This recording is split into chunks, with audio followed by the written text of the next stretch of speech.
শীতের হরেক রকম সবজি দিয়ে কই মাছের এই ঝোল তরকারিটা আমার খুব বেশি পছন্দের, তাই আমার ভিউয়ার্স আপু ও ভাইয়াদের সাথে আজকের এই ভিডিওটা শেয়ার করব। তার জন্য এখানে আমি নিয়েছি আলু, আর আলুটাকে একটু কেটে নিয়েছি, আর এখানে টমেটো কেটে নিয়েছি সিম, আর নিয়েছি পেঁয়াজ কলি, এটাকে একটু কেটে নিয়েছি, আর নিয়েছি ফুলকপি। তো একটা ফুলকপি নিয়েছি এখানে আমি, আর নিয়েছি কই মাছটাকে একটু লবণ আর হলুদ দিয়ে মেখে নিয়েছি। তারপরে কড়াইতে তেল দিয়ে এবার কই মাছটাকে ভেজে নিব। একে একে গরম তেলের ভিতরে কই মাছ দিয়ে দিব, আর উল্টিয়ে পাল্টিয়ে একটু লালচে করে ভেজে উঠিয়ে নিব।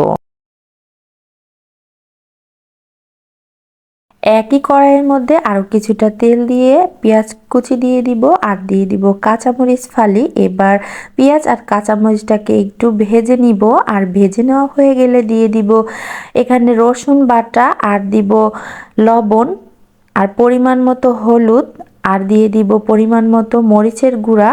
ঝালটা আপনাদের পছন্দ অনুযায়ী দিয়ে নিতে পারেন। আর দিয়ে দিলাম জিরার গুঁড়া। তো এবার মশলাটাকে একটু কষিয়ে নিব, আর কষিয়ে নিয়ে দিয়ে দিব একে একে সবজিগুলো। এখানে প্রথমে আলু আর সিম দিয়েছি, আর দিয়েছি ফুলকপি। এগুলোকে এবার মশলার সাথে নেড়ে চেড়ে মিশিয়ে ভালো করে কষিয়ে নিব। কিছুটা পানি দিয়েছি কষানোর জন্য, আর পানির সাথে সবজিগুলোকে একটু নেড়ে চেড়ে দিব, আর ঢাকনা দিয়ে এবার এই সবজিটাকে কষিয়ে নিব। এই পর্যায়ে দিয়ে দিব সেই যে টমেটো আর পেঁয়াজ কলিটা। এবার এটাকে দিয়ে কিছু সময় নেড়ে চেড়ে নিব, তারপরে অ্যাড করব ভেজে রাখা মাছ। আর এই পর্যায়ে মাছটা দিলে মাছের ঘ্রাণটা পুরো সবজির সাথে মিশে যাবে।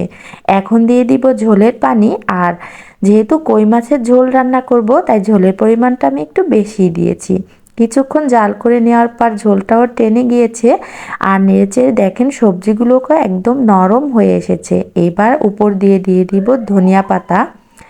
এরপর নেড়েচেড়ে নিলেই রেডি হয়ে যাবে আমার কই মাছের এই ঝোলটা।